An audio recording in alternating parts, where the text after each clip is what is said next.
আসসালামু আলাইকুম। চ্যানেলের সংবাদে সবাইকে আমন্ত্রণ জানাচ্ছি আমি সোহেল ফাইসাল। আর বিস্তারিত সংবাদের শুরুতেই জানিয়ে দিচ্ছি ফ্রেশ আটা ময়দা সুজি সংবাদ শিরোনামগুলো।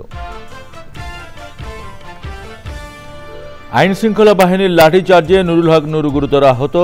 হামলার প্রতিবাদে ঢাকা বিশ্ববিদ্যালয় ও দেশের বিভিন্ন জেলায় বিক্ষোভ।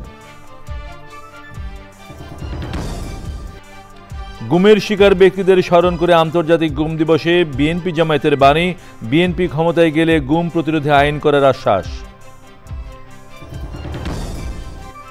জলবায়ু পরিবর্তনের অভিঘাত মোকাবেলায় নড়াইলে প্রকৃতি জীবন ক্লাবের বৃক্ষরোপণ বিতরণ, নতুন প্রজন্মকে পরিবেশ সচেতন করে সবুজ বাংলাদেশ গড়ার প্রত্যয়।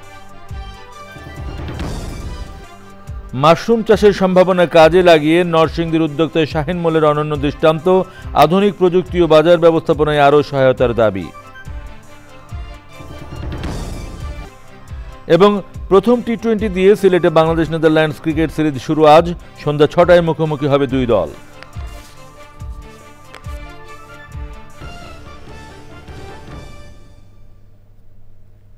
প্রিয় দর্শক, সংবাদ শিরোনামগুলো জানাচ্ছিলাম।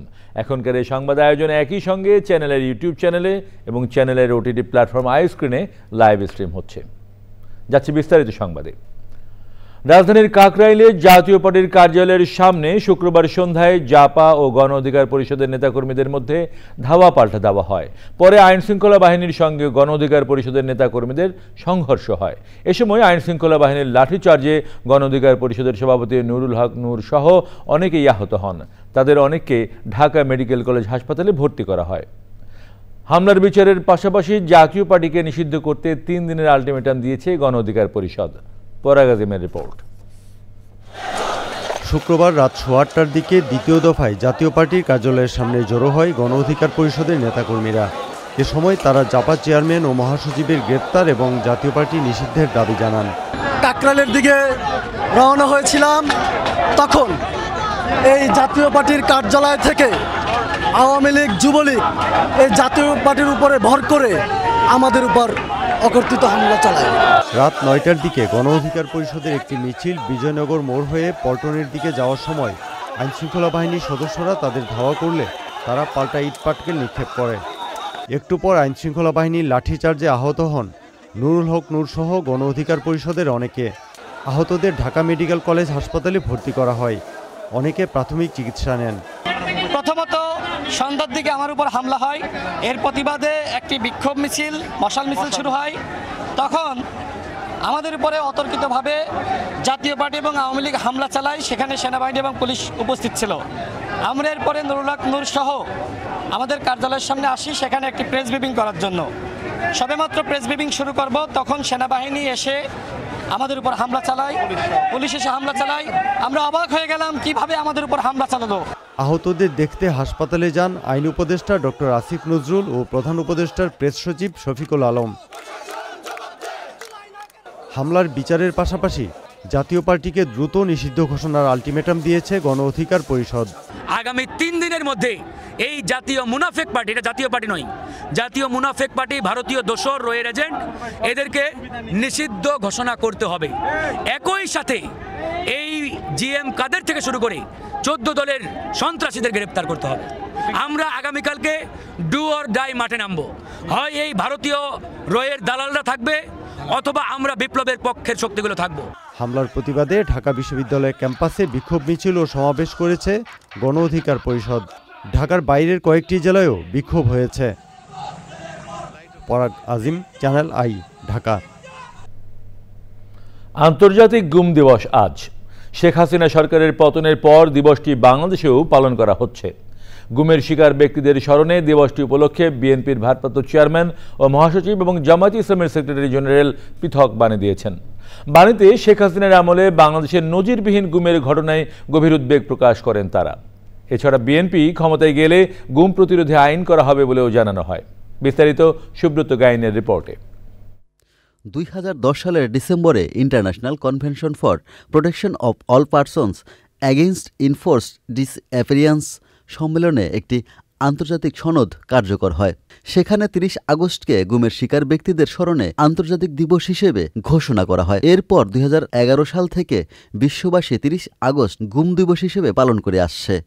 বাংলাদেশে গুমের শিকার ব্যক্তিদের স্মরণে দিবসটি উপলক্ষে পৃথক বাণী দিয়েছেন বিএনপির ভারপ্রাপ্ত চেয়ারম্যান তারেক রহমান, বিএনপি মহাসচিব মির্জা ফখরুল ইসলাম আলমগীর ও বাংলাদেশ জামায়াতে ইসলামীর সেক্রেটারি জেনারেল মিয়া গোলাম পরোয়ার।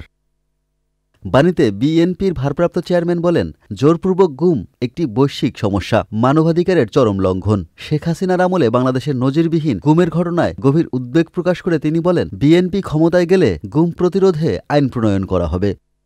বিএনপি মহাসচিব বলেন, গুমের ঘটনায় বিচারের দাবিতে এবছর দিবসটি জোরালোভাবে পালিত হবে। দিবসটি উপলক্ষে গুম হওয়া ব্যক্তিদের পরিবারের কাছে ফিরিয়ে দিতে অন্তর্বর্তী সরকারকে সর্বোচ্চ উদ্যোগ নেওয়ার আহ্বান জানান। বাণীতে গুম অপরাধে জড়িতদের আইনের আওতায় এনে দৃষ্টান্তমূলক শাস্তির দাবি জানান জামায়াতে ইসলামীর সেক্রেটারি জেনারেল। এদিকে গুম প্রতিরোধ, প্রতিকার ও সুরক্ষা অধ্যাদেশ ২০২৫-এর খসড়া নীতিগত অনুমোদন দিয়েছে অন্তর্বর্তী সরকারের উপদেষ্টা পরিষদ। প্রস্তাবিত আইনে গুম করার অপরাধের জন্য মৃত্যুদণ্ডসহ কঠোর শাস্তির বিধান রাখা হয়েছে। এছাড়া গুম হওয়া ব্যক্তিদের সন্ধানে অন্তর্বর্তী সরকার গুম কমিশন গঠন করেছে। এরপর ২ দফায় প্রতিবেদন জমা দেয় কমিশন। প্রথম প্রতিবেদনে দেখা যায়, গুমের ঘটনায় কমিশনে এ পর্যন্ত ১,৬৭৬টি অভিযোগ জমা পড়েছে। এর মধ্যে ৭৫৮ জনের অভিযোগ যাচাই বাছাই করা হয়েছে। আর দ্বিতীয় প্রতিবেদনে বলা হয়, সাবেক আওয়ামী লীগ সরকার গুমের সংগঠিত কাঠামোর অস্তিত্ব অস্বীকার করে এসেছে এবং সরকার পরিবর্তনের পরও এই অস্বীকারের মানসিকতা ভাঙা কঠিন থেকে গেছে, কারণ অনেক অভিযুক্ত ব্যক্তি এখন ক্ষমতায় রয়ে গেছে। সাবেক প্রধানমন্ত্রী শেখ হাসিনা, তৎকালীন পুলিশ ও ডিবির কর্মকর্তা সহ মোট ২৫ জনের বিরুদ্ধে আন্তর্জাতিক অপরাধ ট্রাইব্যুনালে গুমের মামলা করা হয়েছে। পরে আন্তর্জাতিক অপরাধ ট্রাইব্যুনাল কার্যকর তদন্তে শেখ হাসিনা সহ ১১ আসামিকে গ্রেপ্তারের নির্দেশ দেন। সুব্রত গাইন, চ্যানেল আই। ৩৩ বছর পর ছাত্র সংসদ নির্বাচন হতে যাচ্ছে। জাহাঙ্গীরনগর বিশ্ববিদ্যালয়ে ১১ সেপ্টেম্বর জাকসু নির্বাচনে ছাত্র প্রতিনিধি বেছে নেবেন প্রায় ১২,০০০ ভোটার। এবার কেন্দ্রীয় সংসদের ২৫টি পদের বিপরীতে নির্বাচন করবেন ১৭৯ প্রার্থী। তবে হল সংসদের নির্বাচনে শিক্ষার্থীদের তেমন সাড়া মেলেনি। ছাত্রীদের নির্বাচন বিমুখতা অবাক করেছে সংশ্লিষ্টদের। লুৎফর রহমান সোহাগের রিপোর্ট। জাহাঙ্গীরনগর বিশ্ববিদ্যালয়ের নওয়াব ফয়জুন্নেসা হল সংসদের ১৫ পদের ৯টিতেই কোনো প্রার্থী নেই। বাকি ৬ পদে প্রতিদ্বন্দ্বিতা ছাড়াই জিততে যাচ্ছেন প্রার্থীরা। সব মিলিয়ে ছাত্রীদের ১০ হলে অর্ধশতাধিক পদে প্রার্থী নেই। একজন করে প্রার্থী আরও অর্ধশতাধিক পদে। ছাত্রদের হলেও ভোট ছাড়াই জিতবেন অর্ধশতাধিক প্রার্থী। বেশ কিছু পদে মনোনয়নপত্র নেননি কেউই। শিক্ষার্থীরা বলছেন, ভয়ের সংস্কৃতি তরুণদের নেতৃত্বের প্রতি অনীহা তৈরি করছে। রাজনৈতিক, সামাজিক, অর্থনৈতিক সব দিক থেকে আমরা দেখতে পাচ্ছি যে এটা নারী বান্ধব হয়ে উঠতে পারেনি। তারা দায়িত্ব নিতে ভয় পাচ্ছেন। ট্যাগিং, বুলিং যেটা অনলাইনে প্রতিনিয়ত চলছে, যে কারণে খুবই স্বভাবতইভাবে নারীরা সাহস পাচ্ছেন। অনেকে ভয় পাচ্ছে, যদি পরবর্তীতে অন্য কোনো সরকার আসে, এখন যদি আমি নির্বাচিত হয়ে পড়ে আমার কি হবে। প্রার্থীদের প্রতিশ্রুতি শিক্ষার্থীদের মধ্যে ইতিবাচক মনোভাব ফিরিয়ে আনতে কাজ করবেন তারা। গণরুম, গেস্ট রুমের যে কালচার, একটা শিক্ষার্থী প্রথম বর্ষে রেজাল্ট আর ভালো হচ্ছে না। রেজাল্ট ভালো না হওয়ার অন্যতম কারণ হচ্ছে তাকে ওই সারা রাত ধরে টর্চারের শিকার হতে যাচ্ছে। আমরা এখন সুষ্ঠু ধারা রাজনীতিতে ফিরে আসবো। আমাদের জাহাঙ্গীরনগর ইউনিভার্সিটিতে যত ব্যাড কালচার আছে আমরা চেষ্টা করব সবকিছু রিমুভ করার জন্য। নির্বাচন কমিশন বলছে, নির্বাচনের প্রার্থী তালিকা বিশ্ববিদ্যালয় প্রশাসনকেও অবাক করেছে। নারীরা কথা বললেই বা কিছু হলেই হয়তো মনে করেন যে তারা হয়তো ওইরকমই ফিল করছেন না, এই ধরনের কিছু জিনিসও কিন্তু আমরা শুনতে পাচ্ছি। বিষয়টা অত্যন্ত উদ্বেগজনক। বিশ্ববিদ্যালয়ের মতো জায়গায় যদি এই কারণে শিক্ষার্থীরা, বিশেষ করে নারী শিক্ষার্থীরা নির্বাচনে অংশগ্রহণ না করেন, যে আমি নির্বাচনে দাঁড়ালে আমার সম্বন্ধে বিভিন্ন কথা হবে, সেইটা যদি হয়ে থাকে, যেটা তো আমাদের জন্য অত্যন্ত লজ্জাজনক। ১৯৯২ সালে সবশেষ জাকসু নির্বাচন অনুষ্ঠিত হয়। ৩৩ বছর পর এই ভবনের নেতৃত্ব বেছে নিতে শিক্ষার্থীরা কতটা আগ্রহী হলো সেটি কয়েকদিন পরই ব্যালট পেপারে জানা যাবে। কিন্তু নির্বাচনের প্রার্থী তালিকা বাংলাদেশের রাজনৈতিক সংস্কৃতির পুরনো প্রশ্নগুলোকে আবার সামনে নিয়ে আসলো, যেখানে বার্তা রয়েছে রাজনৈতিক দলগুলোর জন্য। জাহাঙ্গীরনগর বিশ্ববিদ্যালয় থেকে লুৎফর রহমান সোহাগ, চ্যানেল আই। কিংবদন্তি সঙ্গীত শিল্পী আব্দুল জব্বারের ৮ম মৃত্যুবার্ষিকী আজ। একাত্তরের কণ্ঠযোদ্ধা আব্দুল জব্বারের প্রতি শ্রদ্ধা আর ভালোবাসা জানিয়ে আয়োজন করা হয়েছে নানা অনুষ্ঠান। আব্দুল জব্বার আজীবন রয়ে গেছেন শ্রোতাদের হৃদয়ে। বিস্তারিত জাকিয়া আক্তারের রিপোর্টে। সালাম সালাম হাজার সালাম সকল শহীদ। 1971-এর স্বাধীন বাংলা বেতার কেন্দ্র থেকে প্রচারিত সালাম সালাম হাজার সালাম, জয় বাংলা, বাংলার জয় সহ বহু গানের গায়ক আব্দুল জব্বার। ক্যাম্পে ঘুরে ঘুরে হারমোনিয়াম বাজিয়ে গণসঙ্গীত পরিবেশন করতেন আব্দুল জব্বার, যা মুক্তিযোদ্ধাদের প্রেরণা জুগিয়েছিল। হাসি মুখে যারা দিয়ে গেল সেই স্মৃতি নিয়ে কে যায় না। সঙ্গীত শিল্পী আব্দুল জব্বারের জন্ম 1938 সালের কুষ্টিয়ায়। সঙ্গীতের তালিম গ্রহণ করেন ওস্তাদ ওসমান গনি ও ওস্তাদ লুৎফুল হকের কাছে। 1958 সাল থেকে তৎকালীন পাকিস্তান বেতারে তালিকাভুক্ত হন আব্দুল জব্বার। 62-তে প্রথম চলচ্চিত্রের জন্য গান করেন। 64 সাল থেকে বিটিভির নিয়মিত গায়ক হিসেবে পরিচিতি পান তিনি। দেশ স্বাধীন হওয়ার পর বিটিভি ও চলচ্চিত্রে নিয়মিত গান গাইতে শুরু করেন গুণী এই শিল্পী। সঙ্গীতে বিশেষ অবদানের জন্য তিনি 21 পদক, স্বাধীনতা পুরস্কার সহ বহু পদকে ভূষিত হয়েছেন। ওরে নীল দরিয়া আমায় দে রে দে ছাড়িয়া।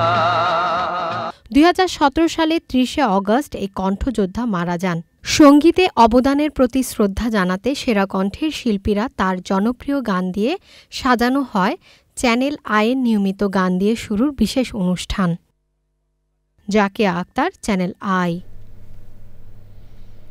জলবায়ু পরিবর্তনের অভিঘাত রোধ ও অভিযোজন নিশ্চিতে নড়াইলে বৃক্ষরোপণ করেছে প্রকৃতি ও জীবন ক্লাব। মোবাইল নেটওয়ার্ক অপারেটর বাংলালিংকের সহায়তায় জেলার বিভিন্ন উপজেলা সহ বিভিন্ন শিক্ষা প্রতিষ্ঠানে সবুজায়ন উৎসবে সব প্রজন্মে ছিল স্বতঃস্ফূর্ত অংশগ্রহণ। নতুন প্রজন্মকে পরিবেশ সচেতন করে তুলতে পারলে সবুজ ও সুন্দর বাংলাদেশ গড়া সম্ভব বলছেন সুধীজনরা। ড্যানিয়েল সুজিত বোসের তথ্য ভিডিওচিত্রে আফরোজা হাসির রিপোর্ট। আবহমানকালের প্রকৃতি ও জীববৈচিত্র্য সমৃদ্ধ জনপদ হিসেবে সুপরিচিত চিত্রা নদীর কোল ঘেঁষে গড়ে ওঠা জেলা নড়াইল। তবে জলবায়ু পরিবর্তন, অপরিকল্পিত নগরায়ন, কাঠ পুড়িয়ে কয়লা তৈরির মতো নানা অনৈতিক কর্মকাণ্ডে বৈচিত্র্যময় পরিবেশের খ্যাতি হারাচ্ছে নড়াইল। এমন বাস্তবতায় চিত্রাপাড়ের জনপদের পরিবেশগত ঐতিহ্য ফেরাতে বাংলালিংকের সহায়তায় পার্বতী বিদ্যাপীঠ স্কুলে প্রকৃতি ও জীবন ক্লাবের বৃক্ষায়ন। এই যে গাছ আমরা লাগাচ্ছি, শুধু কি সৌন্দর্যের জন্য, শুধু কি ছায়ার জন্য, শুধু কি অক্সিজেনের জন্য, শুধু কি কার্বন ডাই অক্সাইড শুষে নিচ্ছে সেই জন্য না। যারা ছাত্রছাত্রী তারা যখন সবুজে থাকে তাদের কিন্তু অনেক মনোযোগ বাড়ে এবং তাদের কিন্তু এই যে সবুজ, সেই সবুজ তাকে কিন্তু অনেক প্রফুল্ল রাখে এই পড়াশোনার জন্য, তাকে কিন্তু একটা ভালো পরিবেশ দেয়। সুতরাং আসুন সারা বাংলাদেশটাকে আমরা সবুজে ছেয়ে ফেলি। এমন উদ্যোগে পরিবেশ সুরক্ষায় উৎসাহী হয়ে উঠছে নতুন প্রজন্ম। আমাদের জলবায়ুকে যাতে আগের মতো সুন্দর পরিবেশে নিয়ে আসতে হয় তাহলে অবশ্যই আমাদের বৃক্ষ লাগাতে হবে। গাছ এমন একটি জিনিস যেটা আমাদের নিঃস্বার্থভাবে আমাদের সাহায্য করে থাকে। গাছের ফলে আমরা ছায়া, অক্সিজেন এবং অন্যান্য বিভিন্ন প্রয়োজনীয় সামগ্রী পেয়ে থাকি। বাংলাদেশে যে 18 কোটি মানুষ আছে, প্রত্যেকে যদি একটি করে গাছ লাগাই তাহলে অনেক গাছ লাগাতে পারবো। আমাদের বেশি বেশি করে গাছ লাগানো উচিত। প্রকৃতি এবং জীবন ক্লাব সামাজিক বনায়নের জন্য তাদের যে প্রচেষ্টা, এটা যদি ভবিষ্যতে আরও কোনো আয়োজন করে, আমি আজকের আয়োজনের যে আনন্দ, এই আনন্দ আরও বহুগুণ বৃদ্ধি পাবে। প্রতি বছরই আসলে এই আয়োজনটা অব্যাহত থাকুক, যে আমাদের লক্ষ্যমাত্রা আসে সেটা যেন আমরা পূরণ করতে পারি। এই যে কোমলমতি শিশুরা আছে এদের মাথার মধ্যে ঢুকে যাচ্ছে যে না, গাছ লাগাতে হবে। বাংলালিংক এই উদ্যোগের সাথে আছে। প্রকৃতি ও জীবন ক্লাবকে ধন্যবাদ যে আমরা একসাথে কাজ করতে পারছি। সবুজায়নে ভবিষ্যতের বাসযোগ্য ধরিত্রী বিনির্মাণের অভিযাত্রা ত্বরান্বিত হচ্ছে বলছেন বিশিষ্টজনরা। আমাদের মোট বনভূমি 25% থাকার কথা, সেটা আমাদের এখানে নাই, যার জন্য এই বৃক্ষরোপণ কর্মসূচি বারবার আসা উচিত। পৃথিবীটাকে বাসযোগ্য করে তুলতে এই যে বৃক্ষরোপণ কর্মসূচি, এটি নিঃসন্দেহে অন্যতম প্রথম সারির অবদান রাখবে এবং ভালো কাজ হিসেবে স্বীকৃত হবে। বৃক্ষ ছাড়া আমরা কোনো কিছু ভাবতে পারি না। তারা এই গাছের যত্ন নেবে এবং তারা বুঝতে পারবে যে আমাদের আরও বেশি বেশি গাছ লাগানো প্রয়োজন। নড়াইলে সবুজ শ্যামল পরিবেশ নিশ্চিতে শুধু বৃক্ষরোপণই নয়, বছর জুড়ে পরিবেশ বান্ধব উদ্যোগের আহ্বান সচেতন মহলের। আফরোজা হাসি, চ্যানেল আই। একসময় মাশরুমকে ব্যাঙের ছাতা বলে খাদ্য হিসেবে গণ্য করত না সাধারণ মানুষ। তবে এখন দেশে বছরে প্রায় 40,000 টন মাশরুম উৎপাদন হচ্ছে। এখাতে যুক্ত আছেন 1 লাখেরও বেশি কৃষক। এই সম্ভাবনাকে কাজে লাগিয়ে নরসিংদীর শাহিন মোল্লা গড়ে তুলেছেন এক অনন্য দৃষ্টান্ত। নিজের পাশাপাশি গ্রামে আরও অনেকের কর্মসংস্থানের ব্যবস্থা করেছেন। দেখুন শাইখ সিরাজের রিপোর্ট। প্রবাস থেকে ফিরে গ্রামেই কর্মসংস্থানের চেষ্টায় মাশরুম চাষ শুরু করেন নরসিংদীর শাহিন মোল্লা। প্রথম দিকে বাজার সম্পর্কে কোনো ধারণাই ছিল না তার, তবে নানা সংকটের ভেতরেও হাল ছাড়েননি, নিজেকে নিয়ে গেছেন সাফল্যের দুয়ারে। এখন আমার মাশরুম যত হয় বেচার সমস্যা হয় না। থাইল্যান্ড থেকে আমার ইনুকি, শিমিজি, সীতাকে, ইরিঞ্জি এই মাশরুম দিয়ে আসে। তো এই আল্লাহর রহমতে সব মাশরুমই আমার প্রতিদিনই চলে যায়, আমার শর্ট থাকে আরও। এখন আমি ঢাকা মিরপুরে একটা অফিস নিছি, যাত্রাবাড়ি নিজস্ব কিছু আছে, তো ওদিকে আর ইন্দা আমি ৭৪% প্রজেক্ট নিছি। এটা কি আপনার কেনা যাওয়া? না, এটা পুরোটাই। শুধু নিজের নয়, এখন গ্রামের অনেকের কর্মসংস্থানের সুযোগ তৈরি হয়েছে এখানে। আমার এই এলাকা থেকে, গ্রাম থেকে প্রায় 60 জনকে আমি একটা সরকারি ট্রেনিং দেওয়াইছি। সরকারি ট্রেনিং দেওয়াইয়া এগরে আমরা প্রোডাকশনে দিয়ে দিছি। আইসা সারাদিনে ৫০০ টাকা কাম করতে পারে। এরকম কয়টা করলে কত টাকা পান?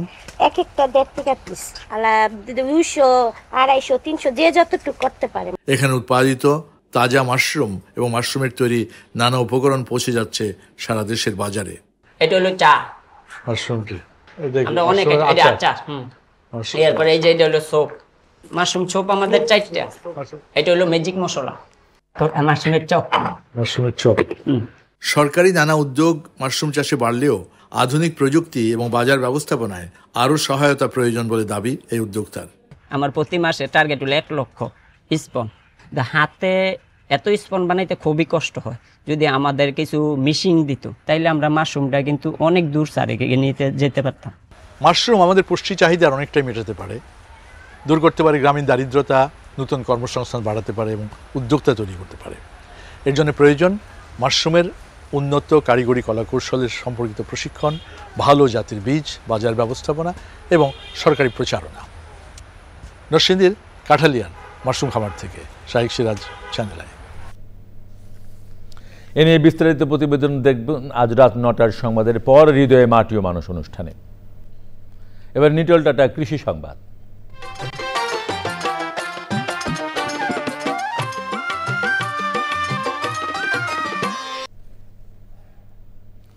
মাদারীপুরে মাঠে মাঠে এখন চলছে আমন ধানের চাষ।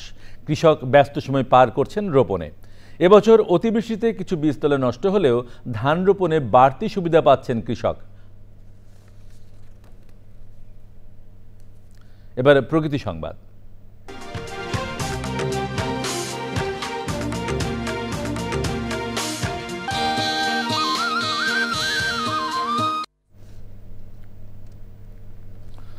সুন্দরবন সহ সব প্রজাতির কুমিরের রয়েছে আলাদা জীবনধারা ও নিজস্ব বাসস্থানের চেনার ক্ষমতা। সম্প্রতি সুন্দরবনের লোনা পানির কুমিরের জীবনচক্র নিয়ে অভিনব গবেষণায় উঠে এসেছে এমন তথ্য। এরই সাথে শেষ করছি এখনকার সংবাদ। সবশেষে ফ্রেশ আটা ময়দা সুজি সংবাদ শিরোনামগুলো জানিয়ে দিচ্ছি আরও একবার। আইন শৃঙ্খলা বাহিনীর লাঠিচার্জে নুরুল হক নুরু গুরুতর আহত। হামলার প্রতিবাদে ঢাকা বিশ্ববিদ্যালয় ও দেশের বিভিন্ন জেলায় বিক্ষোভ। গুমের শিকার ব্যক্তিদের স্মরণ করে আন্তর্জাতিক গুম দিবসে বিএনপি জামায়াতের বাণী। বিএনপি ক্ষমতায় গেলে গুম প্রতিরোধে আইন করার আশ্বাস। জলবায়ু পরিবর্তনের অভিঘাত মোকাবেলায় নড়াইলে প্রকৃতি জীবন ক্লাবের বৃক্ষরোপণ বিতরণ। নতুন প্রজন্মকে পরিবেশ সচেতন করে সবুজ বাংলাদেশ গড়ার প্রত্যয়। মাশরুম চাষের সম্ভাবনা কাজে লাগিয়ে নরসিংদীর উদ্যোক্তা শাহিন মোল্লার অনন্য দৃষ্টান্ত। আধুনিক প্রযুক্তি ও বাজার ব্যবস্থাপনায় আরও সহায়তার দাবি।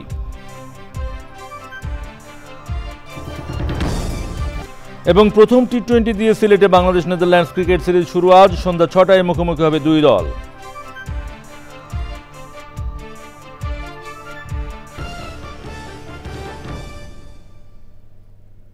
আমাদের পরের সংবাদ দেখার আমন্ত্রণ জানিয়ে বিদায় নিচ্ছি। সবাইকে ধন্যবাদ।